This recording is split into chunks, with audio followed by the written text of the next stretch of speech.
Iniciar essa parte da segunda parte da manhã, em continuação ao que nós vimos antes. Vamos começando a ler alguns trechos da palavra. Primeiro, Lucas 4:6.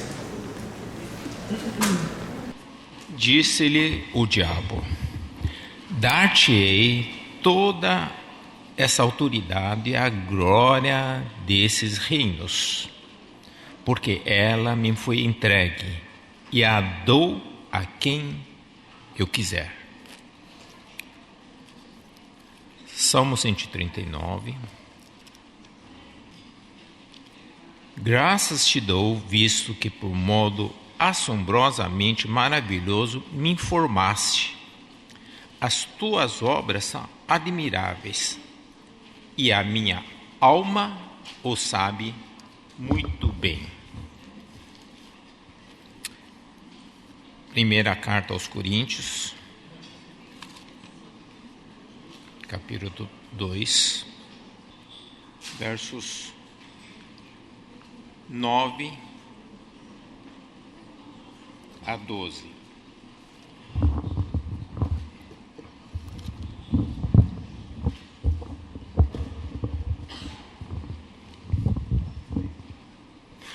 Mas como está escrito, nem olhos viram, nem ouvidos ouviram, nem jamais penetrou em coração humano o que Deus tem preparado para aqueles que o amam. Mas Deus não o revelou pelo Espírito, porque o Espírito a todas as coisas perscruta, até mesmo as profundezas de Deus. Porque qual dos homens sabe as coisas do homem, senão o próprio Espírito que nele está? Assim também as coisas de Deus, ninguém as conhece senão o Espírito de Deus. Ora, nós não temos recebido o Espírito do mundo, sim o Espírito que vem de Deus, para que conheçamos o que por Deus nos foi dado gratuitamente. Verso 8.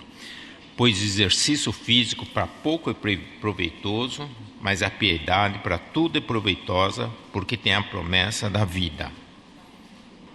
E finalmente, 1 Tessalonicenses 5, 23 a 24. O mesmo Deus da paz vos santifique em tudo, e o vosso espírito, alma e corpo sejam conservados íntegros e irrepreensíveis na vinda do nosso Senhor Jesus Cristo. Fiel é o que vos chama, o qual também o fará. Vamos fazer mais uma oração? Bondoso Deus, mais uma vez nós queremos estar diante de Ti, Pai. Nós pedimos que Suas palavras possam abrir os nossos olhos, principalmente os olhos do nosso coração. Pedimos um céu aberto no instante, que Teu sangue possa nos cobrir e que o Senhor nos unja a todos nós, ao que fala, aos que ouvem, e a todos nós pedimos Tua bênção e o entendimento, para que Sua palavra possa realmente penetrar e que possa servir como alimento para o resto das nossas vidas. Que o Senhor retenha tudo que tem que ser retido e retire tudo que tem que ser retirado. Nós entregamos tudo isso nas Tuas mãos, em nome do nosso Senhor Jesus Cristo, Teu Filho. Amém. Bom, então nós estamos voltando a falar desse assunto tão importante da cultura digital, que ontem nós tentamos dar uma pincelada. Que nós estamos hoje, de alguma forma, assim, imerso no mundo que é basicamente digital. A gente estava conversando agora há pouco, estava com o irmão Cláudio, sobre como nós passamos muito rapidamente da transição daquilo que é analógico para digital. Que, por exemplo, né, eu, quando olho essa anotação, e o irmão Cláudio dá uma inveja, né, porque ele escreve como se fosse uma fonte especial do computador, né, direitinho, falei, parece impresso, né? Eu tenho uma grande inveja, porque quando corrijo as provas dos alunos, eu não consigo entender nada que está escrito. Eles não sabem escrever mais, né? Eu falo, não consigo nem ler o nome, né? Eu reclamo. Se eu não conseguir ler o nome, eu dou 0, não dá, né? Mas acabo dando nota mesmo. Mas, de qualquer jeito, nós perdemos a habilidade de lidar com o mundo que é analógico. Parece que nem escrever a gente sabe mais, não conseguimos lidar minimamente com as coisas que são físicas. Para nós parece que tudo ficou abstrato, né? Principalmente agora, né? Não precisamos de armazenar nada, está tudo nas nuvens, né?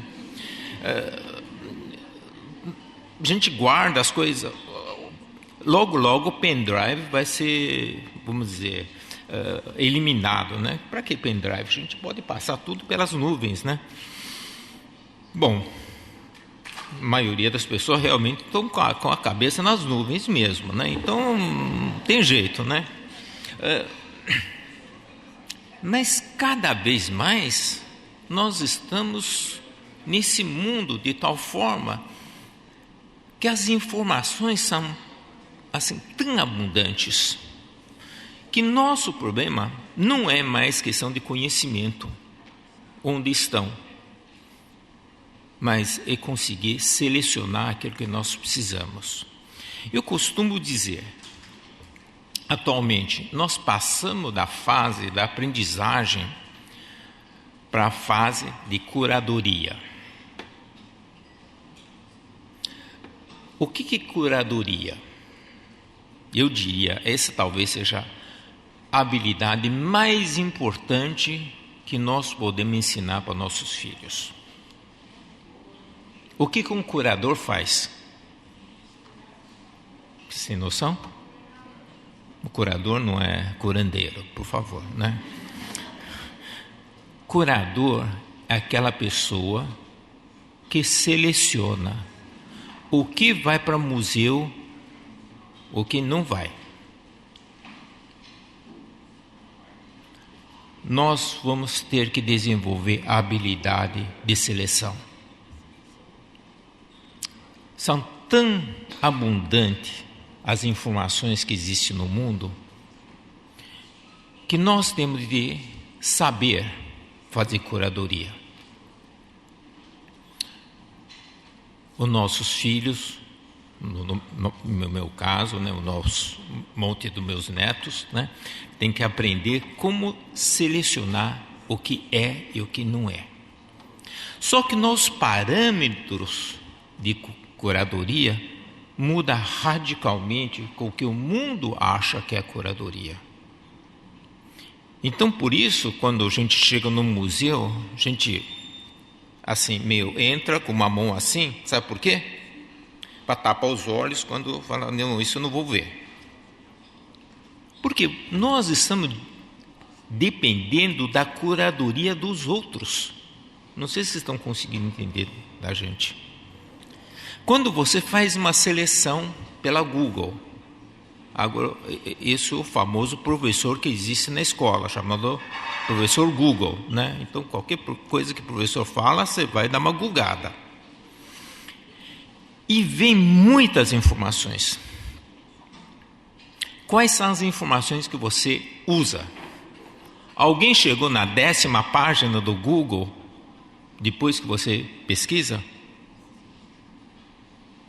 Você não pega as primeiras 2 páginas só? Por que são essas 2 páginas que chegam para você? Porque são essas 2 mais acessadas por outros. Vocês entenderam? Vocês estão lendo o que outros estão empurrando para você. Isso acontece em muitas áreas. Em psicanálise, a gente fala que o desejo nosso é o desejo do outro. O desejo é desejo dos outros. Por que a gente põe essa roupa? É porque outros gostam, não é porque eu gosto. Nossos desejos também são pautados pelo desejo dos outros. Nós transformamos o nosso gosto das coisas por gosto dos outros. O que é moda? Como uma das professoras lá disse, moda é o que fica depois de deixar de ser moda. Ou depois que o outro já descartou, nós adotamos como moda, né? Então, meio assim. Então, gente, nós somos seres passivos nesse mundo. Nós como cristãos, nós não podemos ser seres passivos. Nós temos de desenvolver a nossa própria curadoria cristã. Nós temos de saber quais são os valores que nós temos de ter. E o mundo digital, ele nos inunda com tanta informação que nós temos dificuldade de seleção. E nós comemos o prato que outros põem na nossa frente. E depois a gente fala, mas por que eu estou assim? Você é assim pelo que se come. Em vários aspectos, até afeta o nosso físico. Não somente como nós pensamos. Por isso que nós vivemos uma época muito, muito perigosa, eu diria assim. Pela dificuldade de discernir entre o que é e o que não é para nós.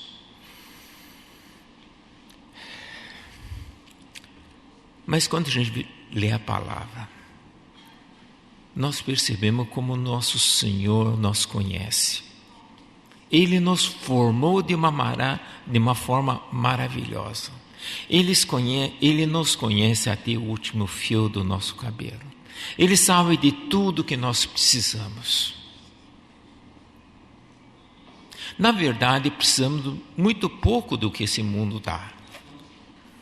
Fora minha esposa, tenho 3 filhas, né? Então, eu conheço algumas coisas. Por exemplo, né? Eu olho assim, armário de sapatos, né? Bolsas, né? Essas coisas. E eu sei que é bom combinar sapato com bolsa, né? Ai de mim se eu não concordar com isso, né? Mas veja, todo o nosso gosto é bem pautado pelo que existe em termos de moda. Veja, eu quero fazer um disclaimer, né? Uma statement aqui dizendo o seguinte: não é que a gente não tem que ter, o cristão não tem que ter bom gosto, não. Eu acho que tem que ter bom gosto, sim, né? Eu não acho que a gente tem que dizer que a gente tem que ficar bem feio, né? Não é isso, né? Eu acho que é tão bacana você ver coisas bonitas, belas, porque o Senhor criou todas as coisas bonitas. Mas também nós temos de ter um discernimento da beleza cristã, né? Como deve ser. Então nós temos de desenvolver um conceito de beleza, de ética, de várias coisas que é agradável aos olhos nesse sentido, não em termos, como o irmão Cláudio falou, de exagero que o mundo hoje traz. Por isso, é tão difícil vivermos no mundo hoje em equilíbrio. Então, voltando, mas por que aconteceu tudo isso? Então, nós temos de entender um pouco a gente, como nós somos formados. Pera um pouco, claro que a gente sabe, né? Mas às vezes a gente esquece como a gente é formado. Qual é a constituição do homem? Então a gente viu em 1 Tessalonicenses dizendo que o homem é formado de 3 partes: corpo, alma e espírito. É claro isso para vocês? Corpo, alma e espírito? Então vamos projetar, por favor. Homem, esses 3 redondos aqui, né? 3 círculos. Tem o espírito, alma e corpo. E uma maneira de representar muito simples, simplório até, mas permite, veja, a gente tem que representar de alguma forma. É a melhor forma? Não sei, mas uma forma que a gente acha bem adequada. Muitos de vocês já conhecem esse tipo de figura. O corpo, essa caixola que está aqui fora. A alma e o assento da nossa personalidade, da nossa identidade, de quem nós somos, que é conhecido pelo mundo. E o espírito é uma coisa mais interna. Então, quando nós estamos aqui, nós sabemos que o mais importante é o espírito.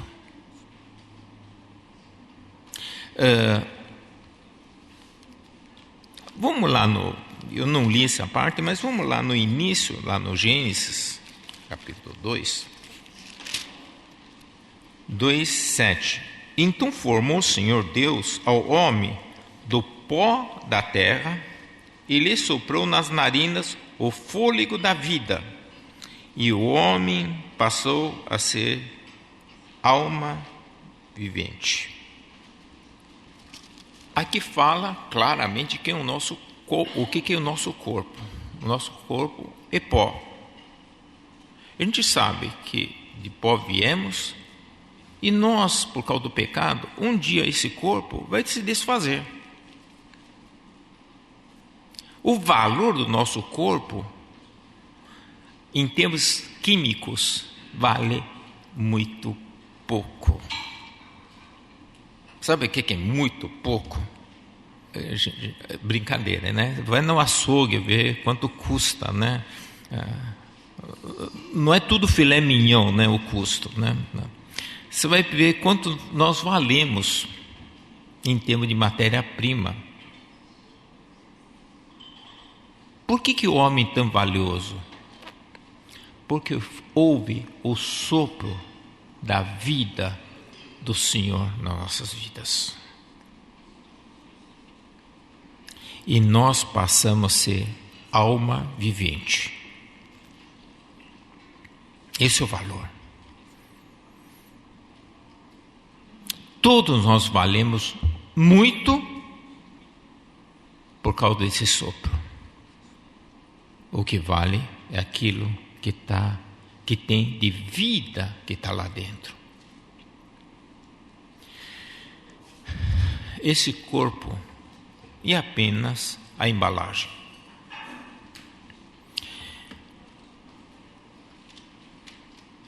O que aconteceu na sociedade de hoje? O foco praticamente é o corpo. Quando nós olhamos as propagandas de consumo, que é a grande maioria das propagandas, ele está focado no corpo e nas funções do corpo. O Smart Fit, né, etc., que são as academias, as franquias das academias, eles são apenas focados no corpo. Novamente, né? Faça exercício, tá? Não tem problema. Mas o problema é aonde está o foco principal. As pessoas olham assim, gostam, não gostam, mas como eu diria, é o que a gente tem, né? Ah, não, a gente modifica, faz um lipo, faz um botox, qualquer coisa. Por que aparece tudo isso? Porque achamos que isso é o que é mais importante na nossa vida? Não, a mais importante foi aquele sopro que foi dado. E nós passamos a ser alma vivente. Portanto, a alma representa a pessoa. Mas tem uma coisa mais interior. Foi quando o homem começou a se comunicar com Deus. Deus é Espírito. E a gente só pode comunicar no mesmo nível. Com Deus nós não comunicamos no nível da alma. Com Deus nós comunicamos no nível do Espírito, porque Deus é Espírito. Por isso, quando a gente lê em Tessalonicenses, a tricotomia do homem, corpo, alma e espírito. E por meio do Espírito nós comunicamos com Deus. Então, essa é a constituição e a divisão que Deus nos dá, descrito na Bíblia. Agora, como se diz, né? Se fosse aluno e perguntar, qual é a parte mais importante para Deus? Logicamente, Espírito, porque Deus é Espírito, Ele nos comunica por meio do Espírito. Isso não quer dizer que Deus não dá importância para a nossa alma, mas a essência do homem está no Espírito. Agora vamos continuar com o ensino do livro Gênesis. Quando o nosso antepassado, o Adão e Eva, pecaram, qual foi o pecado? Eles tomaram fruto da árvore do conhecimento do bem e do mal. Quando tomaram desse fruto, como nós já vimos aqui, esse pecado foi pecado de que eles queriam ter o discernimento do bem e do mal, como proprietário desse julgamento. Qual foi o erro? Porque o proprietário do discernimento, o certo e errado, é do Senhor. Aliás, no Brasil hoje, um dos grandes debates é sobre judiciário, né? Todo mundo sabemos. Por que judiciário é tão forte? Porque no frigir dos ovos, lá no fim, é o judiciário que vai dizer está certo ou está errado. Por isso, um juiz é uma pessoa tão importante. Ele vai dizer no frigir dos ovos o certo e errado. Por isso, tanto é que existem várias piadinhas no meio judiciário, né? Dizendo que o juiz brinca de Deus. Em certo sentido é verdade. Porque ele sente no poder de sentenciar o certo e errado. Por isso é de grande responsabilidade. Todos os homens querem ter essa prerrogativa. Você fala, não, eu não. Não? Experimenta alguém discordar de você. Por que ele discordou? Porque você tem certeza que você está certo. Esse é um grande medo que eu tenho. Aliás, não sei se você sabe, né? Tudo que você fala com seu celular ligado, a internet está escutando. Tem um colega meu, à noite, ele tossiu com o celular ligado, e apareceu propaganda do remédio de tosse. Não estou brincando. Quando você escreve "estou de acordo" com o Google, ele disse: eu estou escutando tudo que você fala no microfone. Ele acabou de começar a querer dar palpite em mim. Então, ou seja, a gente está permeado por essas coisas que são digitais, altamente, vamos dizer, invasiva, que é essa palavra. Ela é invasiva nas nossas vidas. A gente tem que ter muito cuidado em lidar com essas coisas mesmo. Então, voltando, e isso faz com que a gente entenda que naquele momento do pecado, a sentença de Deus é: no momento que você decide ser isso, tomar o fruto do conhecimento do bem e do mal, certamente morrerá. Eles morreram, né? Adão e Eva, claro. Não, viveram mais por quase 1000 anos. Morreram ou não morreram? Não, a palavra de Deus não falha. Morreram. Morreram. Ou seja, o que morreu foi o espírito que morreu. Espera um pouco. O que significa morte? Agora vamos lá. Alguém tem uma boa definição sobre a morte? Morte é a cessão, quer dizer, o fim da capacidade de interagir com o meio em que vive.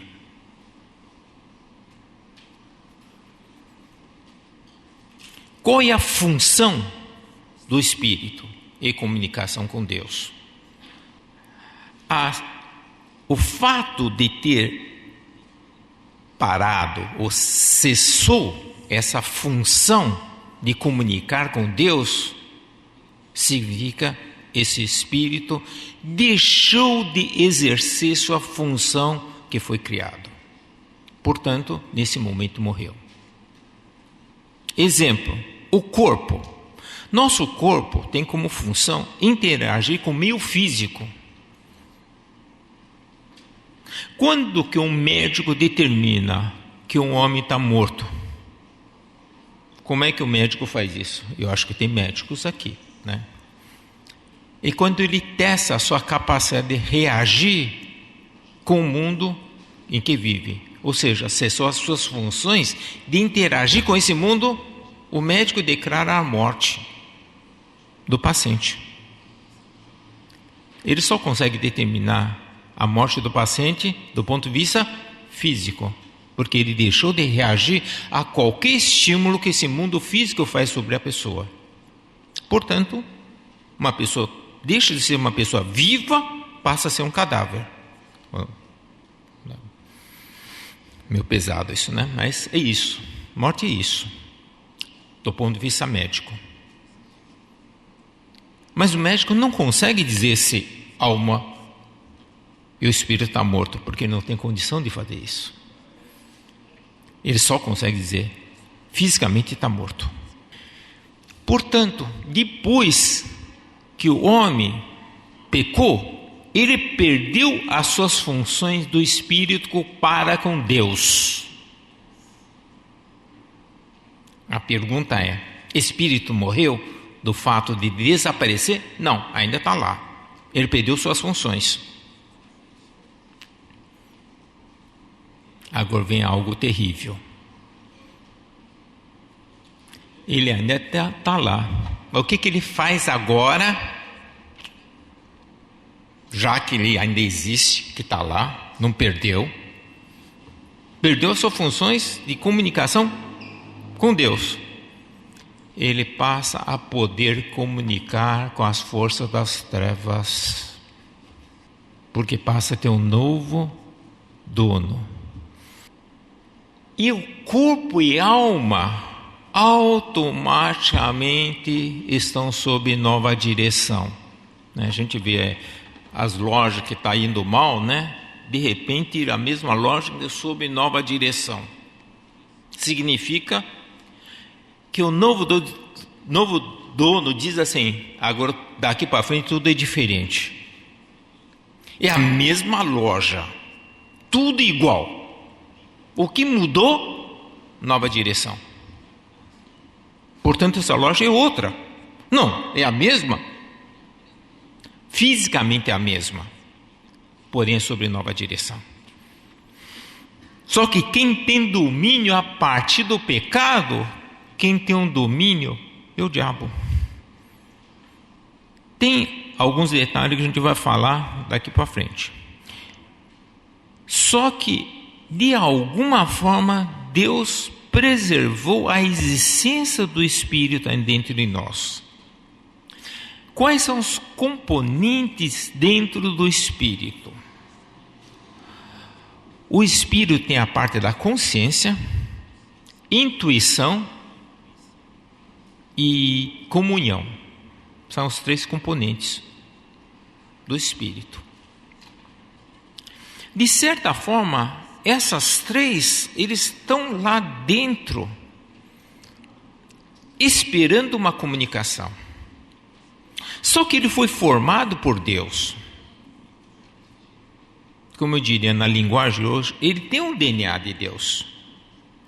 Porém, como cessou a comunicação com Deus, o inimigo, o diabo, sempre tenta a colocar novas coisas, o conceito do certo e errado do ponto de vista dele. Mas a arquitetura, a constituição original era de Deus. Homem, pela sua decisão, ele quis ser independente.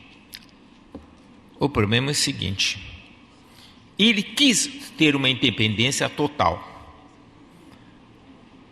Mas o homem não foi feito para ser independente. Embora exista o Espírito, mas esse Espírito, ele foi feito para ouvir vozes. Ele tem alguma coisa formada, mas ele quer ouvir vozes de orientação. Você sabe, isso é muito fácil de perceber. Em qualquer momento de dificuldade, que a gente tem que tomar uma decisão, a gente sempre fica olhando para ver se alguém nos ajuda nessa decisão.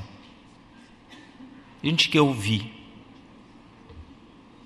Porque a gente sente que nós não temos todas as informações possíveis dentro de nós.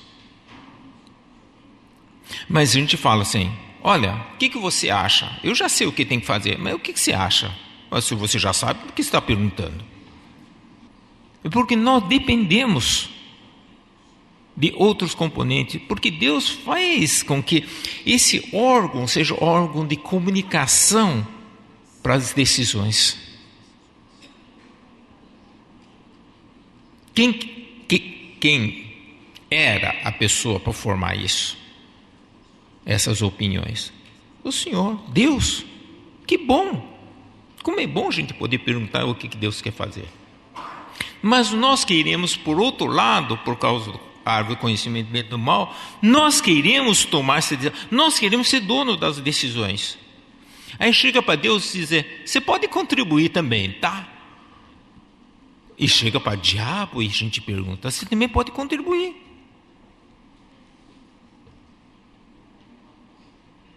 E aí eu decido.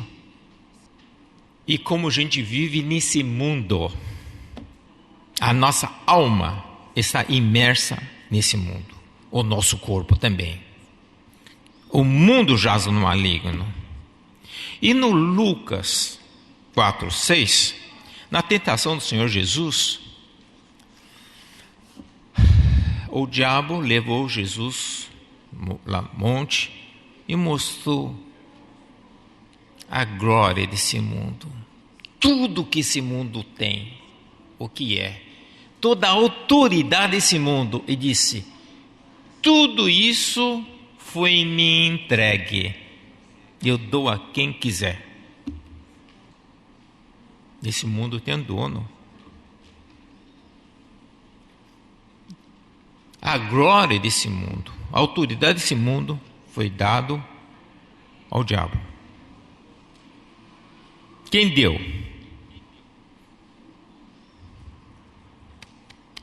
Os homens. Deus não deu. Quando o homem decidiu pecar, porque homem foi dado o domínio do mundo. E quando nós pecamos, entregamos na mão dele. E agora é ele que domina. Você viu como o pecado foi uma perda tão grande, porque agora ele tem posse, ele devolve, se ele quiser alguma coisa para nós. Só que quem é dono é ele.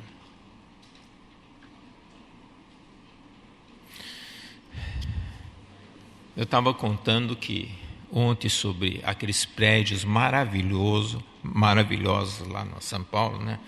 Como o próprio Cláudio disse, o mundo lá em São Paulo é quase uma Babilônia, né? Se é que não podemos dizer que seja isso. Aquela majestade, aquela exuberância, que é a palavra que eu podia usar, e olho para aquilo, falei, puxa vida, muita gente dizendo, que bom que se eu pudesse ter uns prédios desse, né? Será? E uma história que eu costumo contar. Durante um tempo eu trabalhei como consultor na Secretaria da Fazenda, foi na mudança da gestão do governador Mário Covas para Geraldo Alckmin. Eu estava lá conversando com o diretor lá e eles pegamos o primeiro diário oficial do Estado. Foi pela primeira vez apareceu o nome do diário oficial, dizendo Governo Geraldo Alckmin. Aí eu brinquei com o diretor, dizendo, tá vendo? Agora o Geraldinho aí, né? A gente chama de Geraldinho. Geraldinho está com poder. O diretor olhou para mim e disse, agora o poder tem ele. Entenderam o que ele está dizendo? Muitas vezes a gente acha que tem poder, o poder tem ele. Você desejou tanto aquele prédio maravilhoso, no momento que passar na escritura para você, aquilo tem você.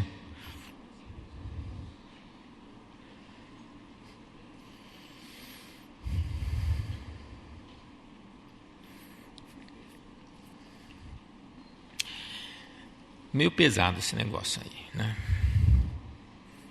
Então não podemos ter nada? Podemos ter qualquer coisa. Depende quem te deu. Tudo que você possui, alguém te deu. Foi Deus que deu? Ou foi de inimigo que te deu?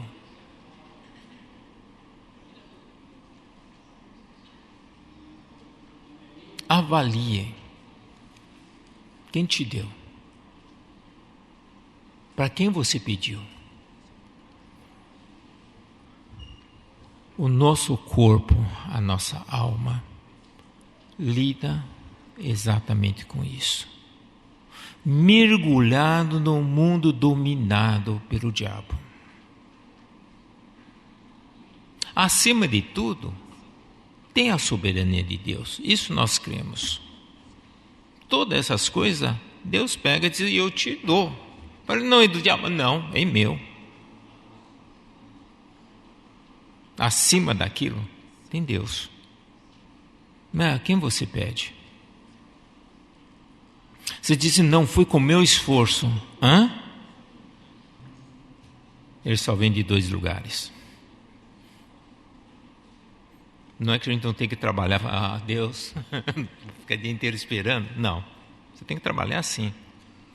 Mas depende a quem você peça essas coisas. e quem te dá direção para fazer o que tem que ser feito.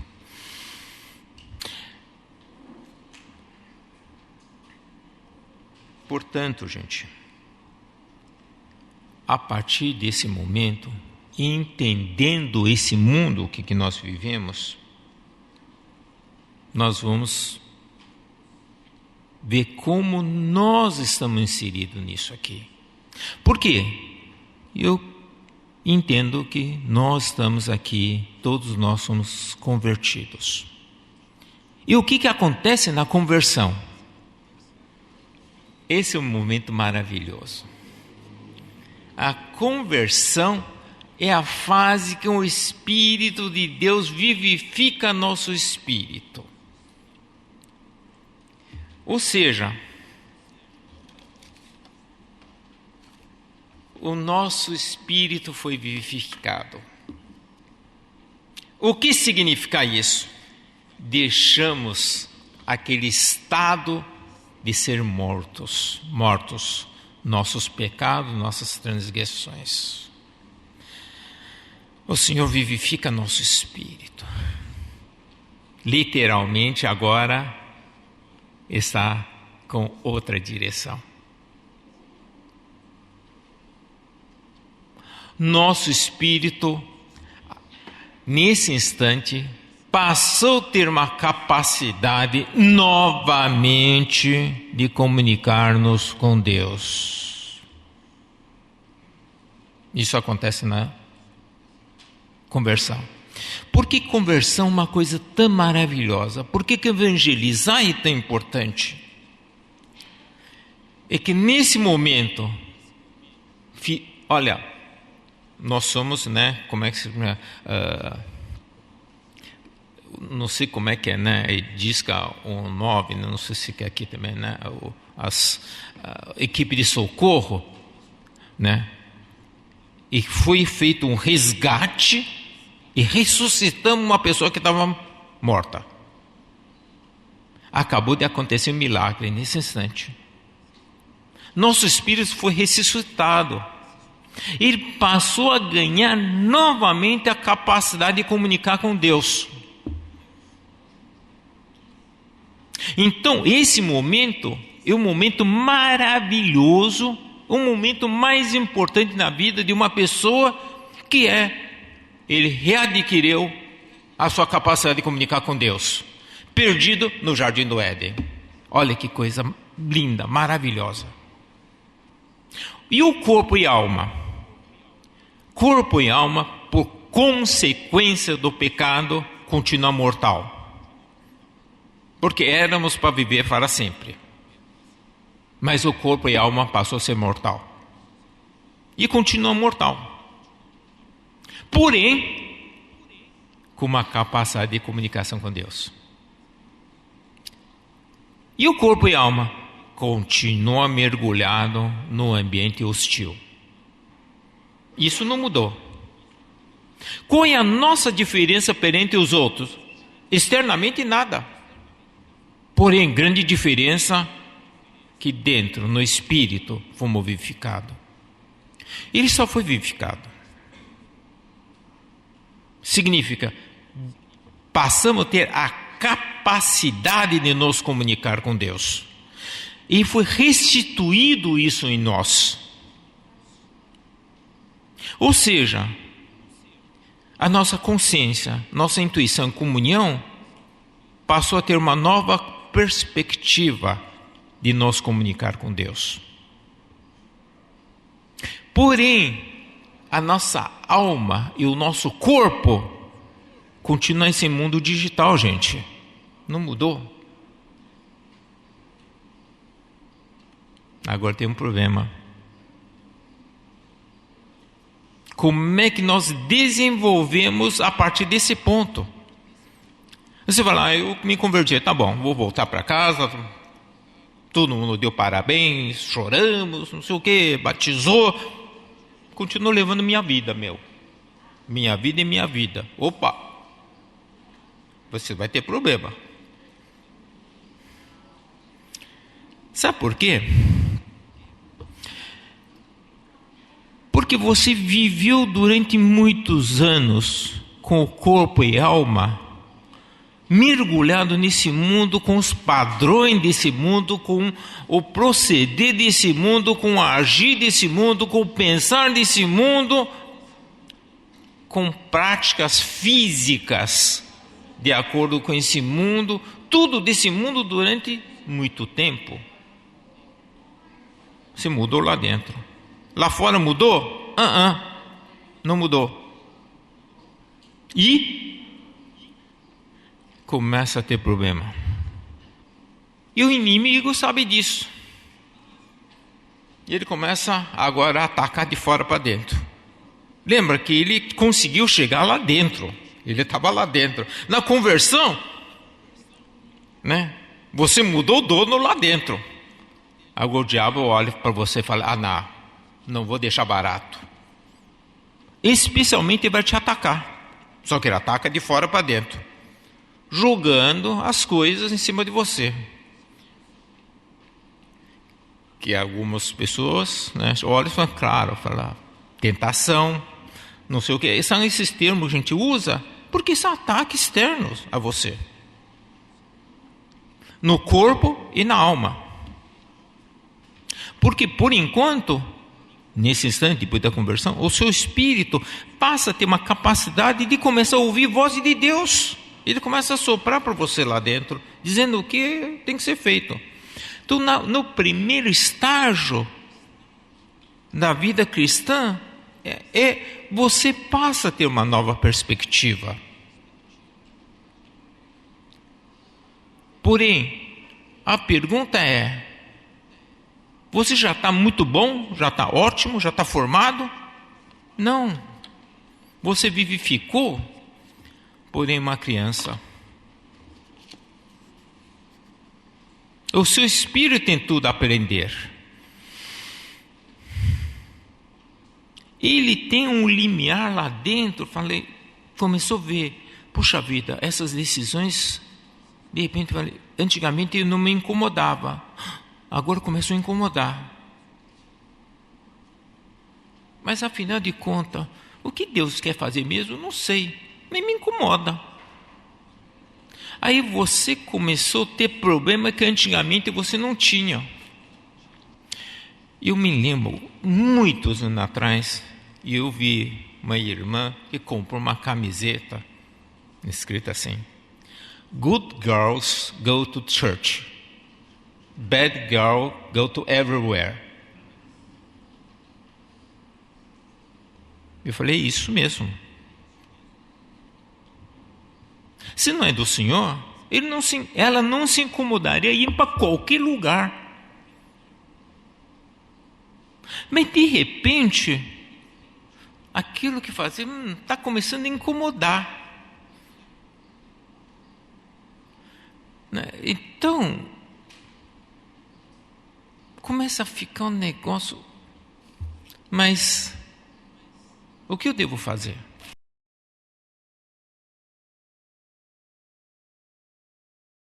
E começou a haver um problema na gente. Porque o espírito quer uma coisa, a alma quer outra, o corpo quer outra. E na interface dessas coisas, começa a haver conflito. Gente, uma pessoa que não se converteu, vivia bem, viu? Por quê? Porque corpo, alma e espírito, está tudo ruim, mas todo mundo em casa. Não tinha conflito nenhum. Se converteu, passou a ter um monte de problema. Começa a ficar depressivo, começa a ter Lexotan, né, Rivotril. Porque eu começo a ter um monte de problema. Falei, não, isso devo fazer, não devo fazer.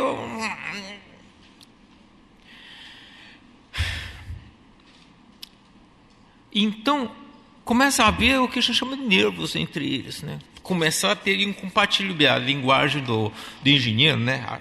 Vou resgatar, né?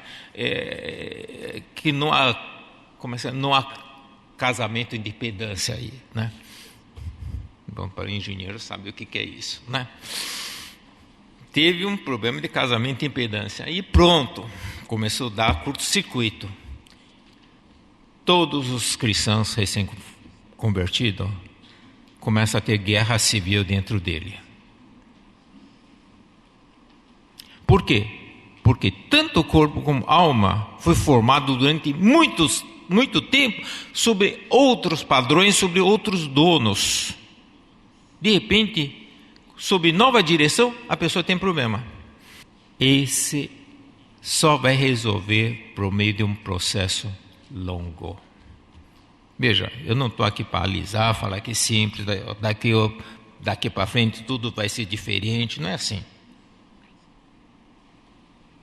Por que nós escolhemos Romanos 1 e 2? Romanos 1 e 2 diz: e não vos conformai com esse mundo. Primeira ação. Você tem que não se conformar. Conformar significa tomar a forma. Então, de repente, eu não quero tomar a forma desse mundo. Não vos conformei com esse mundo. Agora começa. Mas transformai-vos. Aonde? Corpo e alma. Pela renovação das vossas mentes. Eu creio que hoje de manhã já não vai dar tempo de descrever a alma. Vamos ver se amanhã a gente continua. Vamos dissecar a alma da gente. E espírito também, né? Acho que tem muita coisa para a gente ver. Mas o corpo, pela renovação da nossa mente, aí nós vamos experimentar a boa e agradável vontade de Deus, que é o vosso culto racional. O que é culto racional? Culto é adoração racional. O que é adoração racional? É adoração, primeiro. É consagração. Eu acho muito bom falar depois do Cláudio, porque ele já explicou tudo, né? Eu só vou... Qual é a máxima da adoração? A máxima da adoração é o holocausto. O que significa holocausto? O holocausto é a consagração. O remédio primeiro começa com consagração. Se lembra como apareceu isso? Foi quando Israel saiu do Egito. Lá no Êxodo, não vamos ter tempo para ler, mas Êxodo 13 fala da morte dos primogênitos dos egípcios. Logo depois os faraó diz: deixa aí, eu não quero mais esse povo aqui comigo, né? Pode. Aí o povo de Israel foi lá, estava saindo, pediram tudo que queriam dos egípcios. Os egípcios falaram: toma, leva, vai, né? Aí eles foram. É a salvação. Eles foram libertos da escravidão, saíram do Egito. Logo depois o Senhor diz: me consagra os primogênitos como símbolo da consagração do povo a mim. Então, primeira coisa que tem que acontecer depois da salvação é consagração. O que é consagração, gente? Consagração, Deus disse, depois vocês lêem, por favor, Êxodo 13. A consagração diz assim: os primogênitos me pertencem. Vocês têm que fazer declaração: eu pertenço ao Senhor. Como consequência da salvação, primeiro, é a consagração das vossas vidas, que é o vosso culto racional. Qual é a característica do holocausto? É uma oferta que é oferecida dia e noite, não cessa o fogo do holocausto. Consagração não é assim: agora estou consagrado, agora não estou mais. Agora estou consagrado, agora não. Consagração é um ato contínuo da vida, um voto eterno de nós dizemos ao Senhor: nós pertencemos a Ele.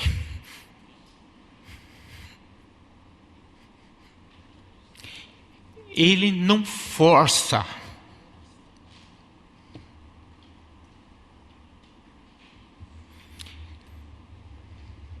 Ele não te obriga. No Antigo Testamento, isso era lei. Você é obrigado. Mas Deus é tão gracioso que no Novo Testamento Ele dá a opção de você consagrar.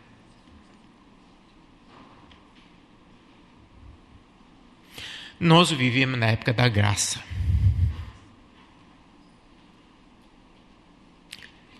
Ele quer que você voluntariamente se consagre. Fomos libertos da escravidão. Agora o Senhor diz: vocês estão livres, vocês podem ir.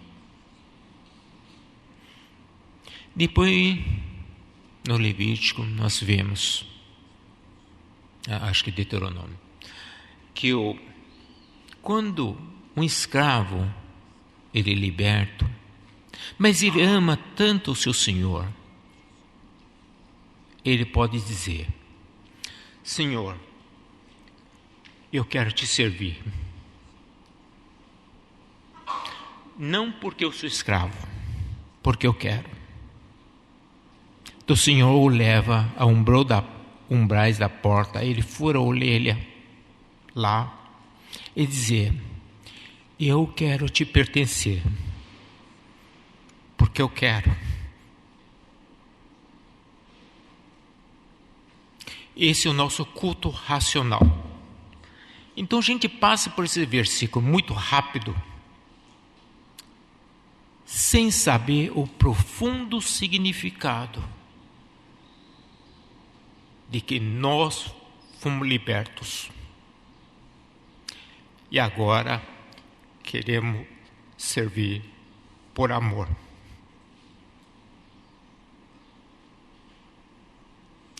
Que é o nosso culto racional.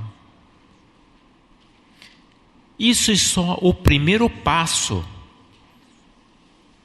para enfrentarmos o mundo de hoje. Ainda tem um caminho pela frente. Mas sem passar por esse estágio, não conseguiremos fazer. Por meio da consagração, nós passamos a realmente desenvolver essa capacidade de nos comunicar com Ele. Não tem outro jeito, gente. Não temos como combater com esse mundo se nós não dizemos: Senhor, eu te pertenço. Por quê? É luta de dois reinos. Você vai ter que ser cidadão de um país ou de outro. Desculpe, gente. Mas a maioria de vocês não enfrentaram isso, né? Vocês sabem, com todo esse olho puxado, eu sou brasileiro.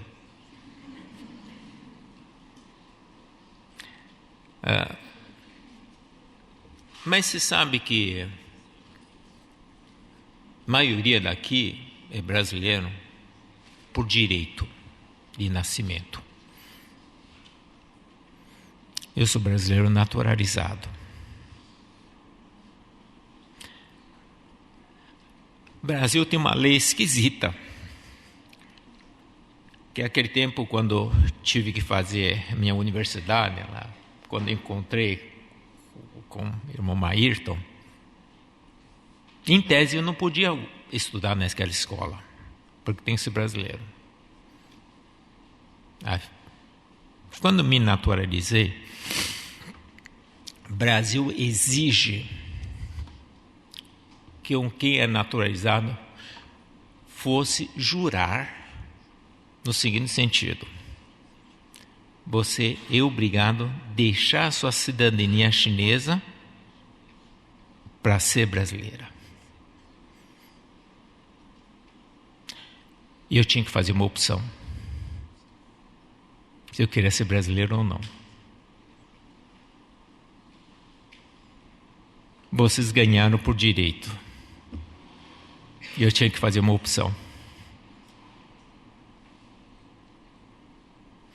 Escolhi ser brasileiro.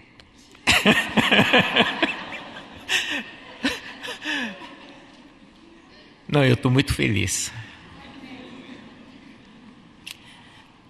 Mas sabe, é uma coisa interessante, porque é uma opção. Aí você está falando, não, a China está crescendo, não sei o quê. Prefiro ser brasileiro. Se o Brasil jogar contra a China, eu tenho que torcer para o Brasil. Pessoal, eu passo a ser legislado pelas leis brasileiras, para o bem ou para o mal. Mas sabe, eu sou protegido pelas leis brasileiras. Eu sou guardado pelas leis brasileiras. Eu sou guardado pela soberania desse país. Então, para o bem ou para o mal. É isso que é real. Quando nós convertemos, também temos de fazer essa opção. Não sei se vocês entenderam a opção. Quando estudamos a Bíblia, sabe qual é a primeira tendência da gente? É procurar as promessas da Bíblia. Opa, o que o Senhor me dá? Quantas vezes vocês procuraram os mandamentos que tem que obedecer? Isso não interessa. Não, interessa.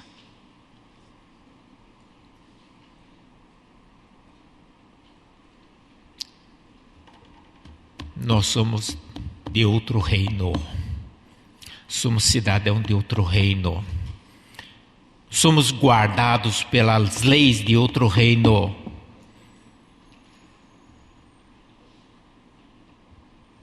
Pior coisa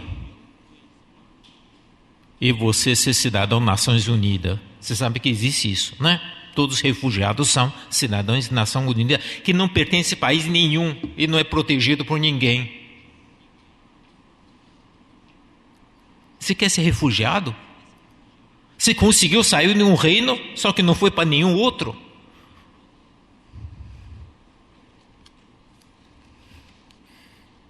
Não sei se vocês conseguiram entender isso. Eu acho que o fato mais triste dos cristãos é que muitos se chamam cristãos, mas são refugiados cristãos. Eles não adotaram a cidadania de Deus.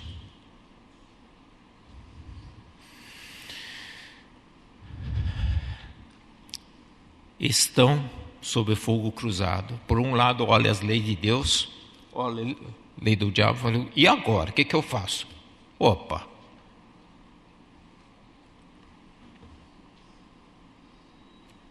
Decida-se. Eu te digo, é bom. Como é bom pertencer a Deus. Mas consagre-se. Desculpe, prometi ser rápido. Mas não podia deixar de falar.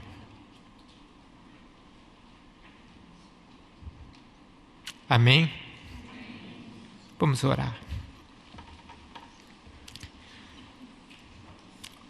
Querido Senhor, mais uma vez queremos agradecer por seu grande amor de nos resgatar. Pela vivificação do nosso espírito. de ter essa oportunidade de nos comunicar contigo, Pai.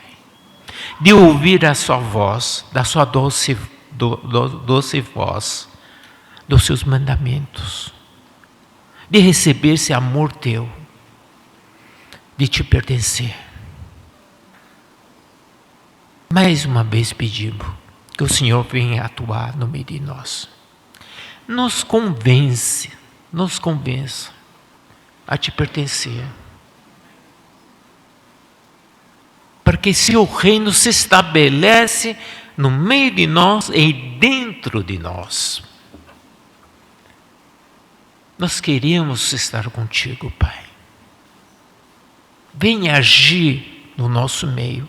Especialmente eu quero colocar o jovem nas tuas mãos, Pai. Que nessa sua tenra idade, eles já possam tomar uma posição muito clara de te pertencer. Oh Pai, te louvo, te agradeço por essa oportunidade de podermos estar meditando nas suas coisas. Agora venha nos guardar nos caminhos que nós temos pela frente. Guarda no descanso da tarde, reunião da noite. Que tu completes a obra que tens para com nossas vidas, Pai. Quero me entregar tudo isso nas tuas mãos. Em nome do nosso Senhor Jesus Cristo, teu Filho. Amém.